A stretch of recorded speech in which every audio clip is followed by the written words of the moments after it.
je voudrais partager quelque chose qui, bien que rarement évoqué dans les médias ou même en chair, se produit avec une intensité surprenante, surtout dans le monde musulman. On entend parfois une rumeur ici, un témoignage isolé là, presque comme s'il s'agissait d'un phénomène rare, voire douteux.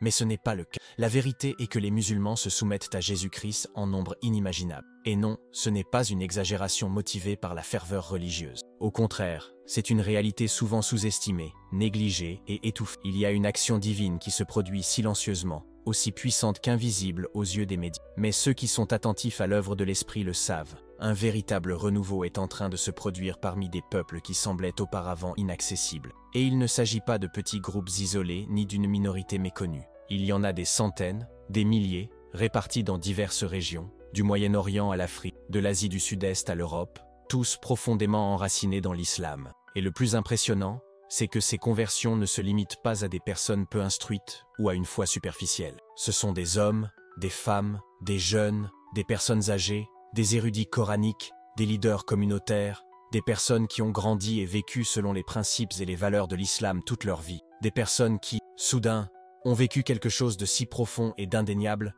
qu'elles ne pouvaient plus continuer comme. Personnellement, je peux dire que je connais bien plus de 100 anciens musulmans qui suivent désormais le Christ. Et ce chiffre ne concerne que mon cercle restreint. Ce que j'ai entendu d'autres personnes dans différentes parties confirme le même schéma. Cela se produit partout. Ce qui me touche le plus et me fait croire que c'est vraiment divin, c'est la façon dont ces conversions se produisent. Souvent, il n'y a pas d'église à proximité. Ils n'ont pas facilement accès à la Bible. Il n'y a pas de missionnaires qui frappent à leur porte, ni d'évangélistes sur les places. Et pourtant, ils rencontrent Jésus. Cela nous fait comprendre qu'il ne s'agit pas d'une question de persuasion humaine, mais d'une intervention surnaturelle. Il y a quelque chose de bien plus grand à l'œuvre, un éveil spirituel authentique, profond et personnel. De plus, beaucoup de ces nouveaux convertis n'ont pas peur de proclamer publiquement leur foi, même en sachant que cela pourrait leur coûter tout. De l'abandon de leur famille à leur propre vie. C'est une foi née d'une rencontre directe avec le Sauveur, une foi qui ne peut plus être reniée une fois vécue. Mais l'aspect le plus surprenant de tout cela est peut-être la manière dont de nombreuses personnes sont atteintes. Rêves et visions.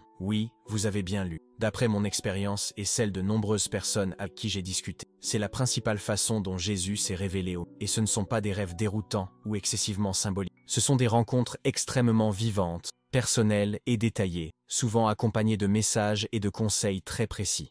Personnellement, je me souviens très bien de la première fois où j'ai vu Jésus en rêve. Il ne m'est pas apparu comme un juge sévère ou un personnage religieux distant. Il était là, debout, me regardant droit dans les yeux, avec un amour si pur, si intense que je ne l'avais jamais éprouvé auparavant. Il n'y avait aucune condamnation, seulement de la compassion.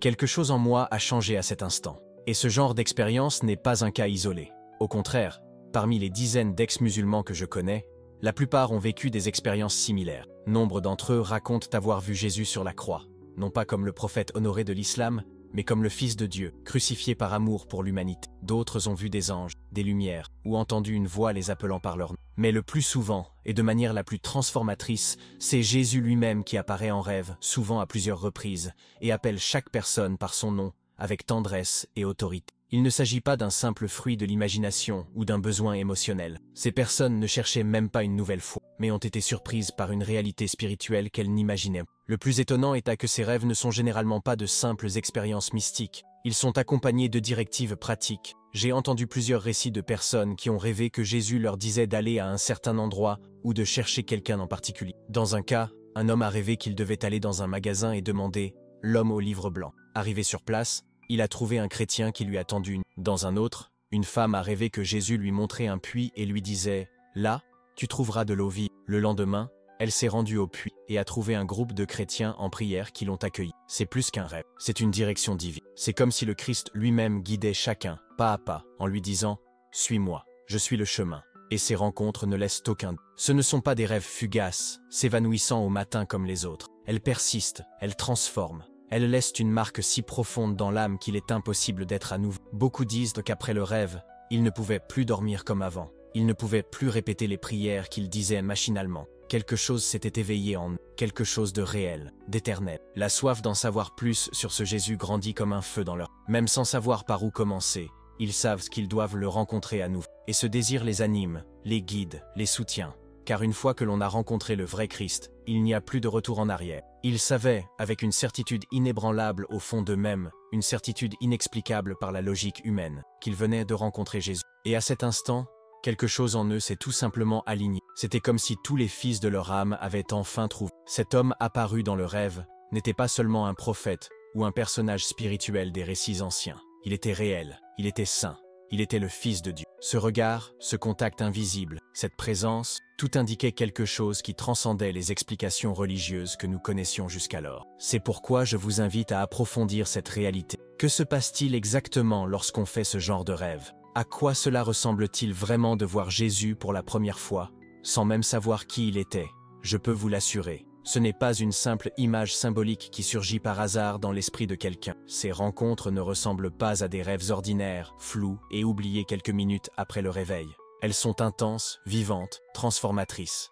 Nombre d'entre nous, moi y compris, ont été marqués à jamais par ces moments. Dans mon cas, tout a commencé par une nuit ordinaire, dans un paysage tout sauf paisible. Je vivais au Yémen à l'époque, et la guerre avait pratiquement tout ravagé autour de moi. Les rues étaient jonchées de décombres, le bruit des tirs et des bombes était quotidien, et la peur était omniprésente. Je vivais en état d'alerte maximale, essayant de protéger ma famille, tout en essayant de ne pas perdre le peu d'espoir qui me restait. C'est dans cet environnement chaotique et étouffant que quelque chose d'inexplicable s'est produit. Cette nuit-là, je me suis endormi comme tant d'autres, épuisé émotionnellement, ne m'attendant à rien d'autre qu'à une autre journée difficile. Mais soudain, dans le silence du petit matin, il est venu. En rêve, j'ai vu Jésus sur la croix. Ce n'était pas une image artistique, ni une représentation symbolique, comme dans les églises que j'avais vues. C'était réel. Il était là, devant moi, suspendu entre ciel et terre, son corps marqué par la douleur, mais son visage, son visage exprimait quelque chose que je n'avais jamais vu auparavant. Un amour si pur, si complet, qu'il était impossible de détourner le regard. Ses yeux étaient emplis de sang et de douleur,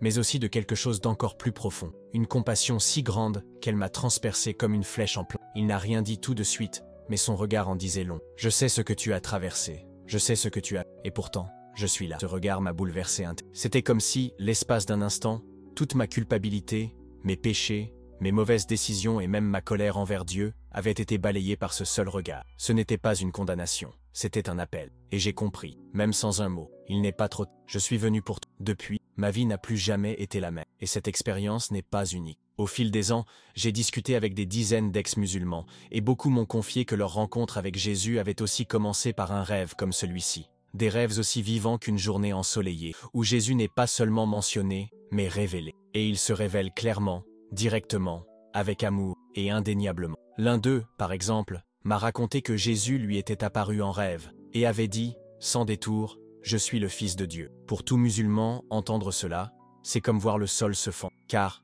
dans l'islam, Jésus est certes un prophète, mais jamais le Fils de Dieu. Et pourtant, dans ce rêve, cette personne savait, avec une certitude qu'aucune doctrine antérieure ne pouvait effectuer, que c'était vrai. La révélation ne venait pas seulement des paroles de Jésus, mais de l'impact qu'elle produisait. C'était comme si le Saint-Esprit était là, présent à cet instant, confirmant dans son cœur ce que les mots ne pouvaient expliquer. Et cette révélation ne s'arrête pas avec le rêve. Le plus impressionnant, c'est que ces rencontres sont accompagnées d'instructions. C'est ce qui me donne la chair de poule encore aujourd'hui. Beaucoup rapportent que Jésus non seulement apparaît, mais leur donne des instructions.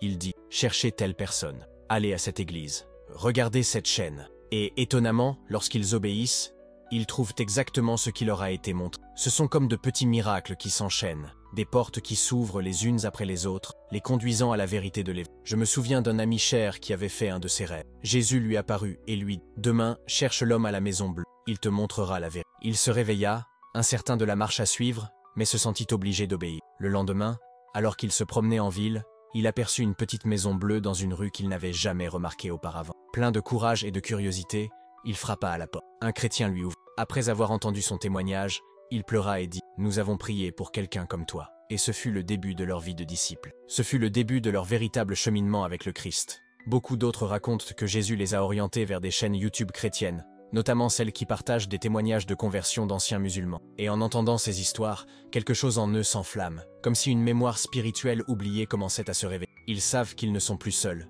Et voici une vérité que peu de gens comprennent. Pour ceux qui ont grandi dans l'islam, Jésus a toujours été une figure respectée, mais incomprise. Nous connaissions son nom. Nous savions qu'il était un prophète, qu'il était né d'une vierge, qu'il était différent. Mais on ne nous a jamais dit toute la vérité. On ne nous a jamais dit qu'il est le chemin, la vérité et la vie. On ne nous a jamais parlé de la croix et de sa véritable signification. Lorsque Jésus se révèle en rêve, il ne se présente pas seulement lui-même. Il brise des années de tromperie, déchire des voiles spirituels et répare des cœurs brisés. Et cela, mon ami, arrive plus souvent qu'on ne le pense. Dans la foi dans laquelle nous avons été élevés, Jésus était vénéré comme un prophète, digne de respect, mais néanmoins considéré comme un simple homme, un messager, et non le Fils de Dieu. C'était le fondement de notre compréhension. Il était envoyé par Dieu, mais il n'était pas Dieu. On ne nous a jamais parlé de la croix.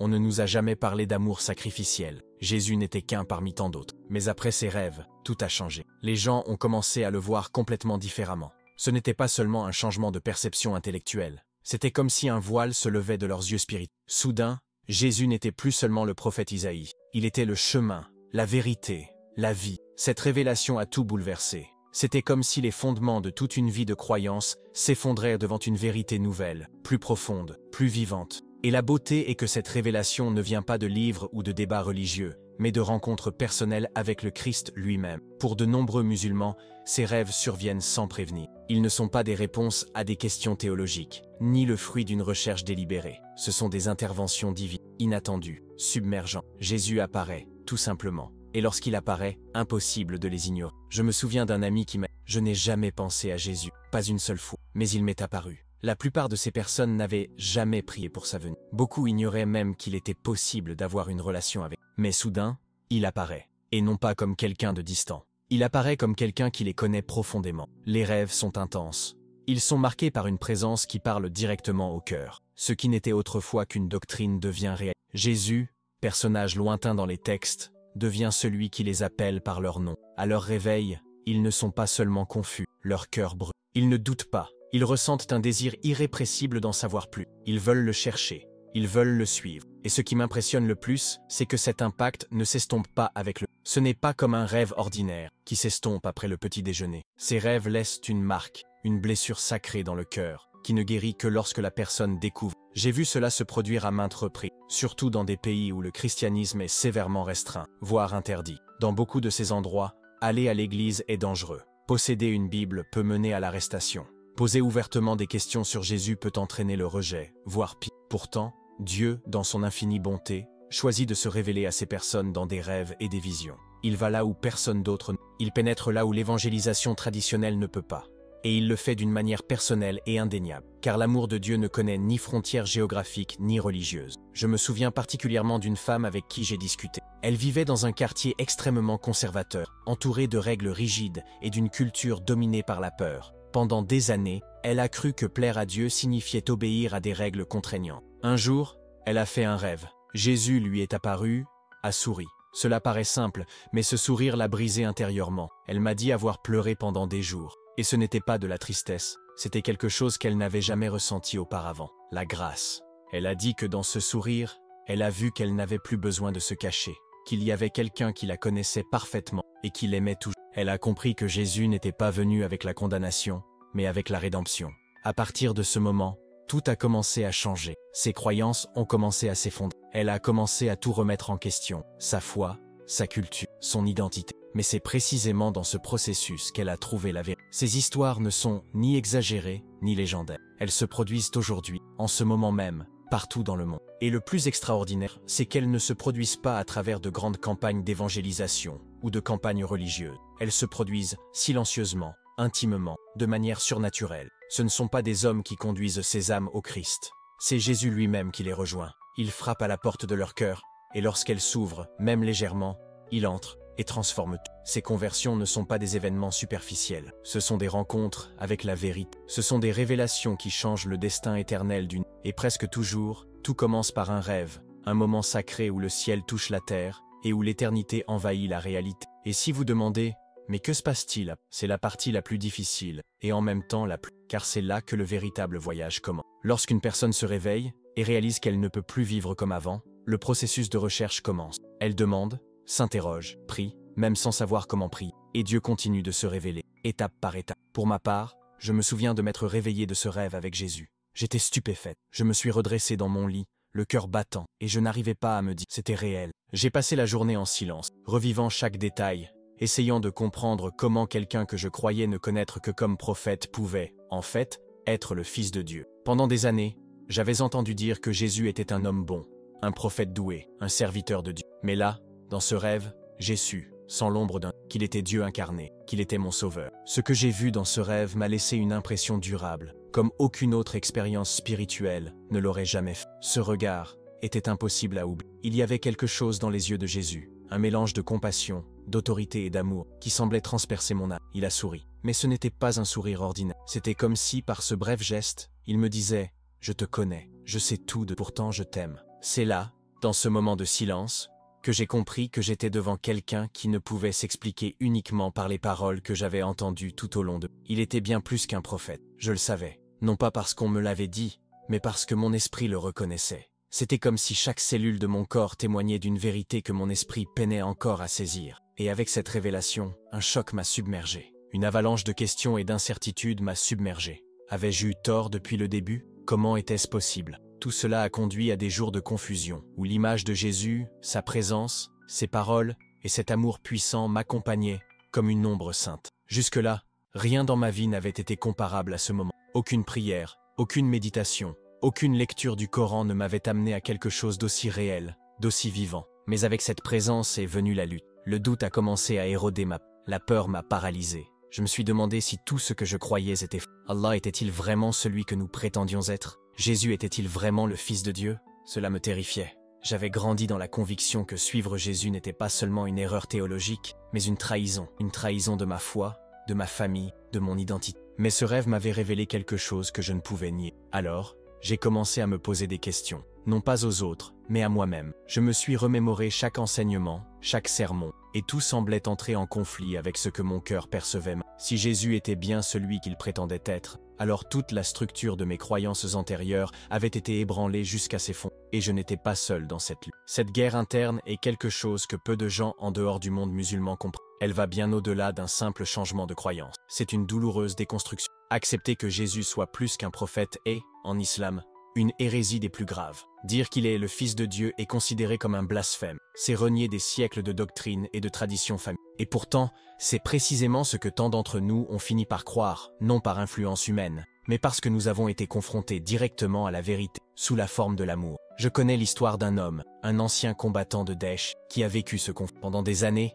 il a été façonné par la haine, l'idéologie et le dogme. Mais tout a basculé une nuit lorsque Jésus lui est apparu et ce n'était pas une vision confuse, c'était clair. Jésus l'a regardé et a dit « Je suis le Fils, suis-moi ». Cela le bouleversa complètement. Comment ce même Jésus, qu'on lui avait appris à considérer comme un simple prophète, pouvait-il maintenant se tenir devant lui avec une telle autorité et une telle sainteté? Cet homme était en crise. Il m'a raconté que pendant des semaines, il avait eu du mal à dormir. Son esprit était en conflit permanent, comme pris entre deux mondes. On lui avait inculqué que quiconque suivait Jésus comme sauveur était un ennemi. Mais maintenant, lui-même avait été appelé par Jésus. Et malgré tous ses efforts pour le nier, il ne parvenait pas à faire taire cette voix. Il priait, implorait Allah de le guider, tentait de revenir aux enseignements qu'il avait appris enfant, mais en vain. Quelque chose en lui avait déjà basculé. Il décrivait cela comme une marche sur une corde aveugle, avec le vent qui souffle de tous côtés. D'un côté, la tradition, la famille, la peur du jugement. De l'autre, il y avait une paix indescriptible et la certitude tranquille que Jésus était réel, non pas en tant que prophète, mais en tant que Dieu. Et ce qui le tourmentait le plus, c'était de ne pouvoir partager cela avec personne, ni amis, ni parents, ni mentors. L'isolement était étouffant. Il a dit que la peur le hantait, la peur d'être découvert, la peur d'être rejeté, la peur même d'être tué, d'être appelé. Apostate dans de nombreux pays musulmans, ce n'est pas seulement une question religieuse, c'est une condamnation sociale, familiale, et dans certains cas, physique. Et c'est ce que beaucoup ne comprennent pas. Quitter l'islam et donner sa vie à Jésus est extrêmement coûteux. Il ne s'agit pas seulement de changer de religion, mais de mourir à tout ce qu'on était avant.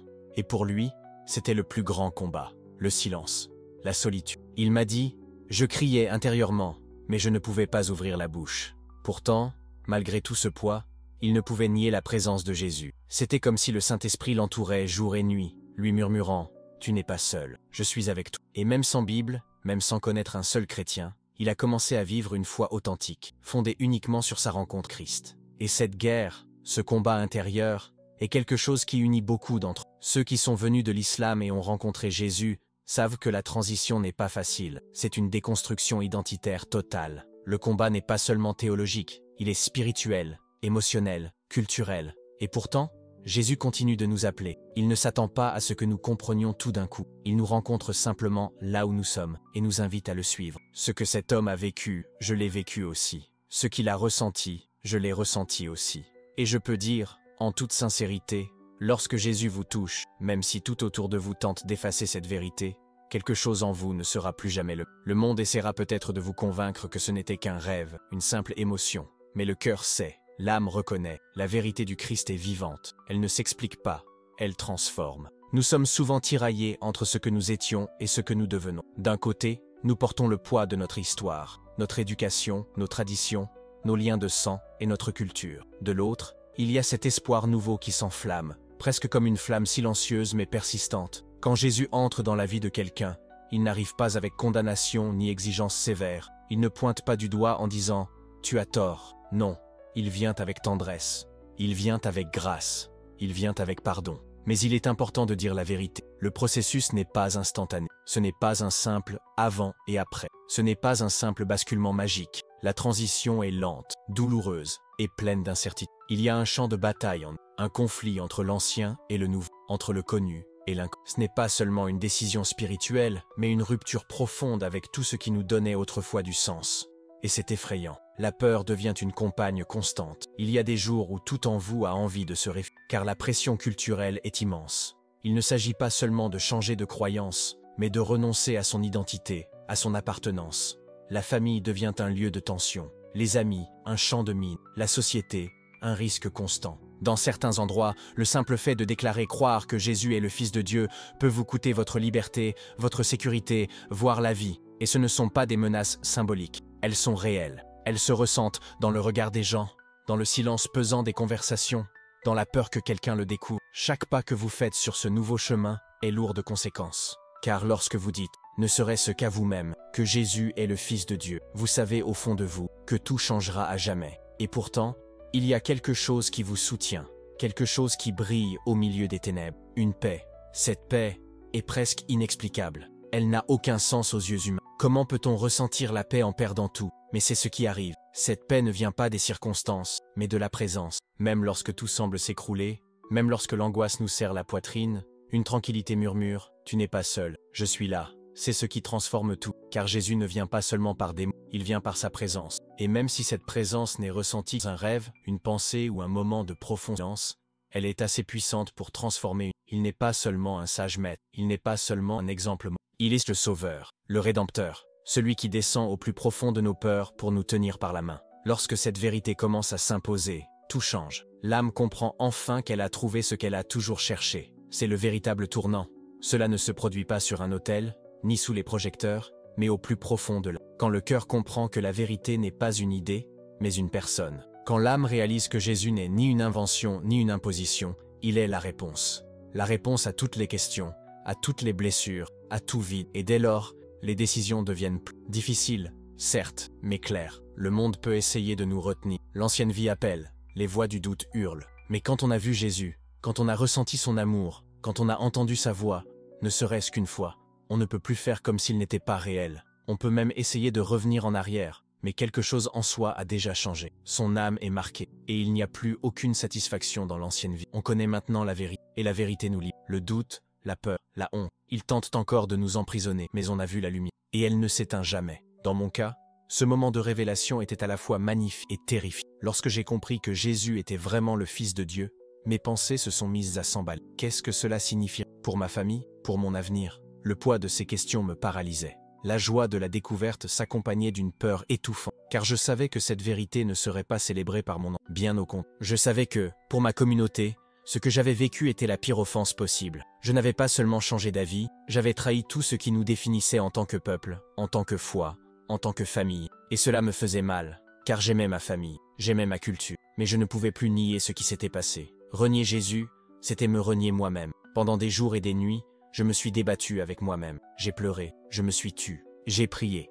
Même si je ne savais pas exactement comment prier. Je voulais croire que je pouvais trouver un moyen de tout réconcilier, de ne pas avoir à choisir. Mais la vérité du Christ exige un abandon total. Et plus j'essayais de prendre mes distances, plus le souvenir de ce rêve devenait fort, le souvenir de sa voix, le souvenir de l'amour qui m'avait enveloppé là. Je ne pouvais pas l'effacer. Cette expérience est devenue une encre. Je pouvais même douter de moi-même, mais je ne pouvais douter de ce que je voyais, de ce que je ressentais, de ce que je vivais. Et puis, la décision est venue. Ce n'était pas un choix fait dans le calme, il a été fait dans les larmes, dans la peur, le cœur brisé. Mais c'était réel, car malgré tous les risques, malgré toutes les pertes que je savais devoir affronter, il y avait quelque chose que je ne pouvais plus nier. Jésus est le Sauveur, et je l'avais trouvé. J'ai commencé à chercher davantage. Ce n'était pas une curiosité superficielle, c'était une soif, un désir profond de comprendre ce qui m'était arrivé dans ce rêve, de comprendre qui était ce Jésus qui m'appelait si intensément. J'ai commencé à lire la Bible en secret, le cœur battant à chaque page tournée, comme si chaque mot pouvait changer ma vie, et c'est effectivement ce qui s'est passé.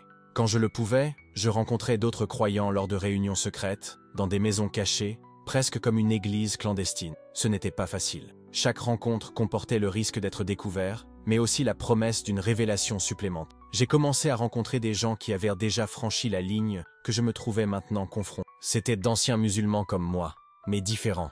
Il y avait quelque chose en eux qui me déconcertait, et en même temps, m'attirait profondément. Ce n'était pas seulement une nouvelle religion qu'ils avaient embrassée, c'était une nouvelle vie. Ils parlaient avec une conviction, et une paix qui semblait irréelle. Une paix qui ne provenait pas de l'absence de douleur, mais de la présence de Jésus. Plus je m'engageais auprès d'eux, plus je percevais la réalité de ce cheminement. J'ai vu des hommes et des femmes qui avaient tout perdu, leur foyer, leur famille, leur nom, mais qui se tenaient debout, emplis d'une joie que j'ignorais possible au milieu de leur douleur. J'ai commencé à comprendre, pour la première fois, ce que signifiait être véritablement libre. La Bible, autrefois un livre interdit, voire redouté, est désormais devenue ma nourriture quotidienne. Chaque verset semblait me parler directement. Ce n'était pas seulement de l'histoire ancienne, c'était vivant, c'était actuel, c'était personnel. Et au fil de ces pages, j'ai découvert une vérité qui m'a déchiré. Jésus m'aimait, malgré mon passé souillé, malgré le sang sur mes mains, malgré tout ce que j'avais fait, il m'aimait toujours. Non seulement il m'aimait, mais il m'appelait, m'invitant à quelque chose de plus grand, quelque chose d'éternel. Les paroles de la croix ont commencé à prendre sens.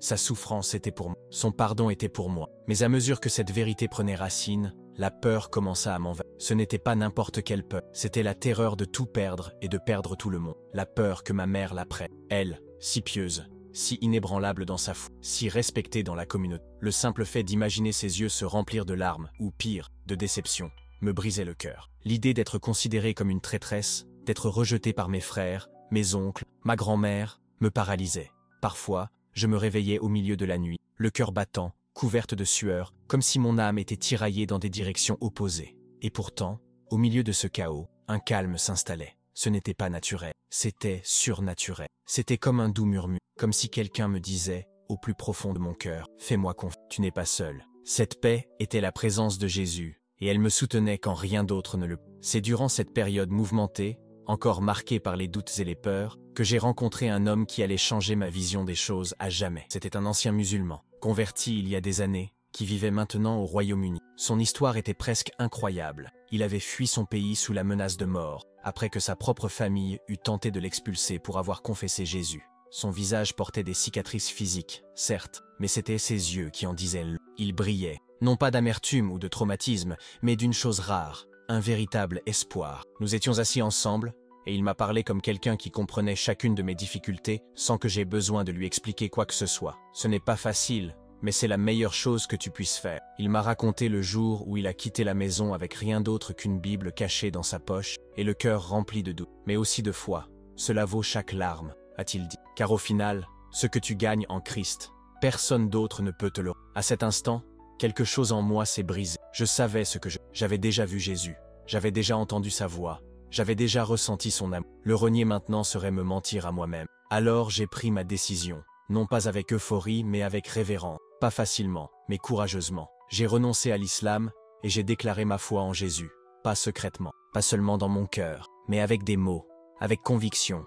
Et comme prévu, le prix est arrivé. Ma famille m'a rejeté, mes amis ont disparu. J'ai été étiqueté, humilié, rejeté. On m'a laissé seul, ou du moins, c'est ce qu'il semblait. Mais en vérité, je n'ai jamais été seul. Car dans ce moment de deuil, ce qui a brillé le plus, c'est la présence du Saint-Esprit. Il m'a guidé à chaque étape, me fortifiant lorsque ma foi commençait à vaciller. Je ne savais pas ce que l'avenir me réservait, mais je savais en qui j'avais, et c'était tout.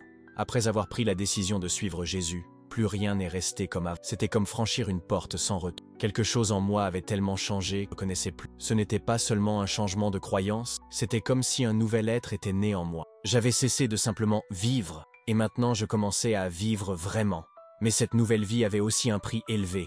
Et il n'était pas symbolique, il était réel, douloureux, concret. Quitter l'islam ne signifiait pas seulement tourner le dos à une doctrine, c'était comme couper le cordon ombilical de toute mon histoire. Ma culture, ma famille, mon passé, mon nom, tout semblait se défaire sous mes yeux. La foi qui avait autrefois été le fondement de mon identité me semblait désormais une prison que je devais quitter pour enfin respirer. Lorsque j'ai proclamé haut et fort que j'avais accepté Jésus comme Seigneur et Sauveur, ce n'était pas seulement un acte de foi, ce fut un tremblement de terre. Mon ancienne identité, celle de frère, de membres respectés d'une communauté, s'est effondrée. Du jour au lendemain, je suis devenu invisible aux yeux des musulmans. Ou pire, je suis devenu un ennemi. Être perçu comme un traître a été l'un des fardeaux les plus accablants que j'ai jamais ressentis. La douleur de voir ma mère me regarder avec des larmes de désespoir, mon père évitait mon regard, mes frères parlaient de moi comme si j'étais mort, dépassait tout ce que j'aurais pu imaginer. Mais il y avait quelque chose en moi, même au milieu de ce chaos, ne s'effacerait pas. Une paix subtile et persistante, presque scandaleuse face à la souffrance. C'était comme si, au milieu du naufrage, quelqu'un m'avait tendu la main et m'avait soutenu. Ce quelqu'un, c'était Jésus. Les premiers jours après ma conversion furent un véritable combat intérieur. Solitude, rejet, insécurité, tout se mêlait. Personne ne semblait comprendre ce qui s'était passé en moi. Aucun mot ne pouvait exprimer ce qui avait été transformé au plus profond de mon âme. J'avais été touché par un amour qui dépassait la logique ou la religion. Un amour qui m'embrassait même lorsque personne d'autre ne... Et même si tout autour de moi semblait s'effondrer, pour la première fois, je me sentais entière intérieurement. La Bible est devenue mon compagnon constant. Non seulement comme un livre sacré, mais comme une lettre écrite à mon intention. Chaque verset semblait s'adresser directement à mes souffrances, mes doutes et mes espoirs. Lorsque j'ai lu Jésus dire « Je suis le chemin, la vérité et la vie », je n'ai pas eu l'impression d'être devant une belle phrase, mais plutôt devant une porte ouverte, une nouvelle réalité. J'ai compris que la vérité n'était pas un concept rigide, froid ou distant. La vérité était quelqu'un qui me connaissait, m'aimait et m'appelait par mon nom. Mais malgré cette paix, les conséquences ont continué à se faire sentir. Force. Mes vieux amis, ceux avec qui j'avais grandi, ceux avec qui je partageais secrets et ont commencé à s'éloigner. Certains sont allés plus loin. Ils sont venus me voir avec la colère dans le regard et des mots aussi tranchants que des coups. Ils disaient que j'avais insulté Allah, que j'avais fait honte à ma famille et que pour cela, je méritais d'être... L'un d'eux m'a dit en me regardant droit dans les yeux, « Tu sais ce qui arrive à ceux qui abandonnent l'islam. » Et je le savais. J'avais entendu des histoires, j'avais vu des cas. Je savais déjà que, dans de nombreux endroits, cela signifiait la mort. Ce genre de menace n'est pas symbolique. Ce ne sont pas de simples mots jetés au vent. C'est une peur réelle, concrète, qui étouffe et empêche de dormir. Il y a eu des nuits où je restais éveillé, les yeux ouverts, attendant un bruit à la porte, un appel téléphonique, quelque chose. Mais même lorsque la peur m'envahissait, la présence de Jésus était plus forte. Il ne m'a pas abandonné. Au contraire, dans ces moments sombres, sa voix intérieure était encore plus claire. « N'aie pas peur, car je suis avec toi. » Et là, la grande révélation est ma foi en Christ était plus précieuse que la vie. Ce n'était pas seulement une croyance pour les... C'était un bouclier pour les mauvais jours. C'était la seule chose qui me maintenait stable. Quand tout autour de moi semblait sur le point de s'écrouler, je savais que je ne pouvais pas revenir en arrière. Je ne pouvais pas fermer les yeux sur la vérité qui m'avait... Même si cela me coûtait tout, y compris ma sécurité, ma réputation, voire ma vie. Jésus valait chaque centime de ce prix. Et c'est là que j'ai compris ce que Paul voulait dire lorsqu'il écrivait. Car pour moi, vivre c'est Christ, et mourir est... Je ne vivais plus seulement pour moi-même. J'avais trouvé un but qui transcendait les frontières de la religion, de la culture et de la famille. Un but éternel. Après avoir choisi Christ, un nouveau désir a commencé à grandir en moi. Quelque chose qui ne m'était imposé par personne, mais qui est né naturellement de mon expérience. J'ai commencé à sentir que je ne pouvais pas le garder. C'était comme un feu dans ma poitrine. Impossible à comprendre. Au début, je n'en parlais qu'à quelques proches, des chrétiens qui m'accueillaient avec grâce, même s'ils savaient d'où je venais. Ils ne voyaient pas mon passé comme un obstacle, mais comme un terreau fertile pour le témoignage de la rédemption. Ils ont été les premiers à entendre mon histoire. Des histoires que j'avais jusque-là à peine pu raconter, même à moi-même. Les mots sortaient avec difficulté, mêlés de larmes et de souvenirs doux. Pourtant, j'ai parlé. Et à mesure que je parlais, quelque chose en moi s'est apaisé. J'ai commencé à partager mon témoignage lors de rassemblements discrets, parfois dans des sous-sols, parfois en petits groupes qui se réunissaient en silence, les fenêtres couvertes et le cœur attentif. J'ai raconté comment Jésus m'était apparu, comment il m'avait aimé même lorsque j'étais perdu, rempli de haine, prisonnier d'une vie qui semblait sans espoir. Le message était simple mais puissant. S'il a pu m'atteindre, il peut atteindre n'importe qui. Ce que je n'avais pas imaginé, c'est à quel point mon histoire allait toucher d'autres. À mesure que je la partageais, De plus en plus de personnes ont commencé à m'écouter et à s'identifier à moi. Des ex-musulmans, des musulmans en crise de foi, ont commencé à me tendre la main. Ils voyaient en moi non seulement quelqu'un qui avait changé de religion, mais quelqu'un qui avait trouvé la paix. Ce à quoi beaucoup aspiraient en silence. J'ai commencé à recevoir des messages, des demandes de discussion, des gens désireux de comprendre ce qui m'était arrivé. « Qui est Jésus ?» demandait-il, le regard rempli d'une soif de vérité. Et là, dans cet espace sacré entre questions sincères et réponses vécues, j'ai compris, telle était ma mission. Les menaces n'ont pas tardé à reprendre. Mes anciens amis, mes collègues qui avaient cheminé avec moi dans la foi musulmane, me considéraient désormais comme un ennemi. J'ai reçu des avertissements, des messages aux paroles dures. Certains disaient que j'avais déshonoré ma foi, mes origines, ma culture. D'autres disaient que ma vie ne tenait qu'à un fil. L'ombre de la persécution était constante. Mais quelque chose en moi avait profondément changé. Je n'étais plus guidé par celui qui m'avait appelé des ténèbres à la lumière, marchait désormais, et cela m'a donné la force de persévérer. J'ai fini par devoir fuir mon pays d'origine. Il n'était plus sûr d'y rester. Ma vie était en danger. Et je savais que si je voulais continuer à parler de Jésus, je devais trouver un endroit où je pourrais respirer sans regarder en arrière. Je suis allé en Turquie. Même si ce n'était pas un pays totalement sûr, il était plus libéral, et j'ai pu m'y installer. En Turquie, mon ministère a pris une nouvelle forme. J'ai commencé à visiter des camps de réfugiés, des endroits où la douleur se lisait sur chaque visage, dans chaque geste de lassitude, chez chaque enfant sans avenir. Là, j'ai rencontré des personnes brisées, blessées par la guerre, la persécution et la perte. Mais j'ai aussi trouvé des cœurs assoiffés d'espoir. Je leur ai parlé de Jésus, non pas comme d'un argument religieux, mais comme de quelqu'un qui m'avait touché alors que je ne le méritais pas. J'ai partagé mon témoignage, le rêve, la paix qui est venue après, le pardon qui m'a libéré. Et, à ma grande surprise, beaucoup ont commencé à m'écouter attentivement, les larmes aux yeux. Je n'étais pas un prédicateur professionnel, mais j'étais un homme guéri, et parfois, c'est tout ce qu'il faut voir pour croire. Je me souviens d'une nuit particulière dans un camp de fortune où je racontais mon histoire discrètement pour ne pas attirer l'attention. Un jeune homme s'est approché de moi, les larmes aux yeux. Il m'a dit « Je cherche la paix depuis des années. J'ai entendu parler de Jésus, mais je n'avais jamais compris jusqu'à maintenant. » Ces mots ont profondément résonné en moi. J'ai réalisé que toutes les souffrances, toutes les persécutions, toute la douleur que j'avais subie n'avaient rien été. Dieu utilisait mon histoire pour toucher les autres. Même si j'avais peur, je continuais à parler. Même si j'étais en danger, je continuais à avancer. Cet homme autrefois animé par la haine et l'extrémisme était désormais animé par un amour qui transcendait toute logique. J'avais trouvé la liberté. Et comment pouvais-je la garder pour moi ? Les menaces continuaient, certaines par message, d'autres par regard, d'autres encore par des avertissements déguisés. Mais maintenant, j'avais quelque chose que je n'avais jamais eu auparavant, du courage. Non pas le courage de me battre avec des armes, mais le courage de défendre la vérité, même quand le monde voulait me détruire. Je savais que je ne pouvais plus revenir en arrière. Je n'étais plus seulement quelqu'un en quête de réponse. Maintenant, je portais la réponse. Ma vie était devenue une lettre vivante, un message adressé à ceux qui étaient encore prisonniers des mêmes chaînes dont j'avais été libéré, et je ne pouvais pas rester silencieux. La paix que j'avais reçue de Jésus était trop grande pour être cachée. C'était comme une source jaillissant sans fin, cherchant à atteindre ceux qui avaient soif, ceux qui étaient affligés, ceux qui étaient oubliés. Et malgré toutes les difficultés, malgré toutes les persécutions qui tentaient de me réduire au silence, j'ai persévéré. Aujourd'hui, je sais que mon histoire est encore en cours d'écriture. Ma mission n'est pas terminée. Tant que les cœurs seront dominés par la peur, la violence et le mensonge, je serai là pour leur dire qu'il existe qu'il y a de l'espoir, qu'il y a la vraie vie en Jésus. Ce voyage que j'ai entrepris était avant tout un combat spirituel, un combat mené non pas avec des armes visibles comme des épées ou des boucliers, mais avec la force de la vérité, la puissance de la compassion et la fermeté de la foi. Je savais que l'appel de Jésus à me suivre ne s'adressait pas seulement à moi, mais aussi à moi pour que je puisse être son instrument, un messager d'espoir pour ceux qui étaient encore prisonniers. C'est ainsi que, peu de temps après, j'ai rejoint une société missionnaire chrétienne. C'était un réseau clandestin de frères et sœurs en Christ qui, comme moi, vivaient et travaillaient dans l'ombre, apportant la parole de Dieu là où être chrétien impliquait de prendre d'énormes risques. Cette vie n'était pas facile, ni pour moi ni pour... Nous devions souvent nous réunir dans des églises cachées, où personne ne pouvait savoir exactement qui nous étions ni ce que nous faisions. Nous ne pouvions pas parler ouvertement de notre mission, car le simple fait de partager l'Évangile pouvait avoir de graves conséquences.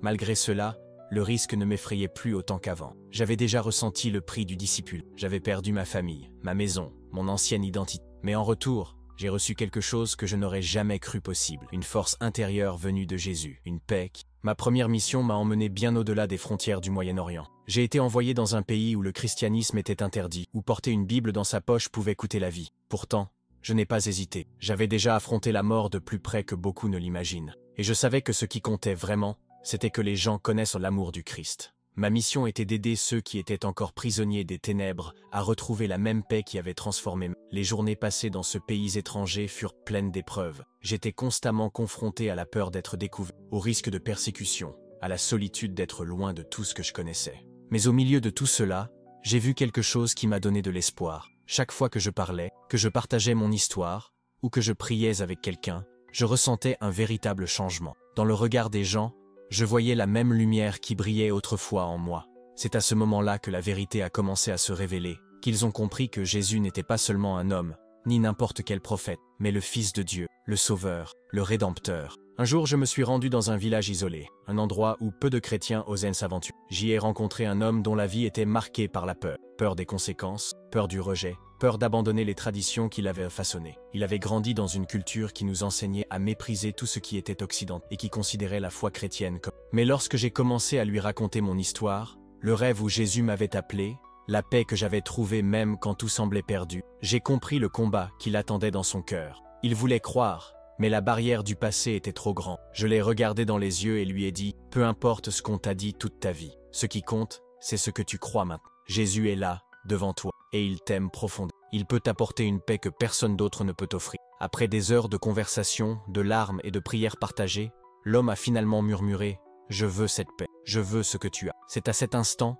en silence, qu'il a éprouvé la liberté de savoir que Jésus est le Seigneur de sa vie. Un instant qui a changé son chemin à jamais. Les jours passèrent, les semaines devinrent des mois, et mon travail de missionnaire clandestin continua. J'animais de petits groupes d'études bibliques, veillant toujours à ce que personne ne découvre nos réunions. Je priais avec ceux que je rencontrais, fortifiais les faibles et accueillais ceux qui cherchèrent des réponses. Je partageais l'Évangile avec ceux qui, comme moi auparavant, ressentaient un profond vide intérieur, un vide que seule la vérité et l'amour de Jésus pouvaient combler. Mon travail était lent, difficile, et souvent incroyablement dangereux. Chaque pas devait être soigneusement calculé, chaque mot soigneusement choisi, car un seul faux pas pouvait tout ruiner. Ma vie, celle de ceux qui m'entouraient, et la mission que j'avais embrassée de tout mon cœur. Il n'y avait pas de retour en arrière possible. J'avais déjà fait un tel acte de foi que la peur n'avait plus de place pour me paralyser. Même lorsque j'ai commencé à tisser des liens avec les autres, alors que je voyais la transformation se dérouler sous mes yeux, le danger n'a jamais complètement disparu. L'ombre du danger planait toujours sur moi. Certains n'hésitèrent pas à nous réduire au silence, à jamais, considérant notre foi comme une menace à éliminer à tout prix. Le passé semblait me hanter. Mes anciens compagnons, ceux qui avaient été comme des frères, me surveillaient désormais comme des ennemis cachés, prêts à bondir. Je regardais constamment par-dessus mon... essayant de me protéger des regards invisibles et des mains dans... Par une nuit particulièrement sombre et silencieuse, j'ai reçu une nouvelle qui m'a bouleversé. Mon nom figurait parmi les cibles à éliminer, mais quelque chose au fond avait changé. La peur qui m'avait autrefois consumé n'avait plus la même force. Jésus, qui m'accompagnait depuis le début de ce voyage, était là, plus réel que jamais, me guidant dans l'obscurité. Je sentais sa présence me fortifier, illuminant chacun de mes... Et à cet instant, j'ai su que quoi qu'il arrive, je serais protégé. Peut-être cette mission s'arrêterait-elle là, peut-être ma vie atteindrait-elle aussi ses limites, mais j'avais pleinement confiance que Jésus serait avec moi quoi qu'il arrive. Si c'était ma dernière heure, qu'il en soit ainsi. Mais s'il était encore temps, je continuerais sans crainte, certain que ma mission était plus grande que les risques. C'était une mission d'amour, d'espoir, de salut, une mission pour partager la liberté que seul le Christ peut. C'est à ce moment-là que j'ai compris quelque chose de très important. Toutes les menaces, les dangers, la solitude et les luttes constantes ne me définissent pas. Ce qui me définit vraiment, c'est le Christ, la paix qu'il m'a donnée, la vie nouvelle qu'il a restaurée en moi, le but qu'il m'a donné. Ma mission n'est pas simplement un combat pour une cause ou une croyance, mais un combat pour les âmes, des vies qui ont besoin de trouver la vérité, le pardon et la rédemption que seul Jésus offre. Sur ce chemin, j'ai rencontré de nombreuses personnes qui, comme moi, ont été marquées par la violence, la peur et le rejet. Des personnes qui ont porté le poids d'un passé sombre, mais qui ont trouvé une nouvelle voie en Christ. Je ne vais pas mentir, le chemin n'est pas facile. Il est semé d'embûches, de souffrances et de moments où tout semble perdu. Mais c'est le seul chemin qui en vaille vraiment la peine. Alors que je continue à servir comme missionnaire, répandant l'évangile là où le nom de Jésus est encore interdit, où le simple fait de croire peut coûter cher, je m'accroche à une vérité qui ne me quitte jamais. Nul n'est hors d'atteinte. Si Jésus a pu me trouver au milieu de mon chaos, il peut atteindre n'importe qui, n'importe où, en toutes circonstances. Ma mission reste vivante, palpitante dans mon... Et je sais que je ne suis pas seul. Le Christ m'accompagne à chaque étape, me fortifiant, me guidant et m'aimant. Tant que j'aurai le souffle et la foi au cœur, Je continuerai à partager cet amour, cette paix et cette espérance avec tous ceux qui m'écouteront, car je sais, avec une certitude absolue, que c'est la vérité qui peut transformer des vies, tout comme elle a transformé la mienne.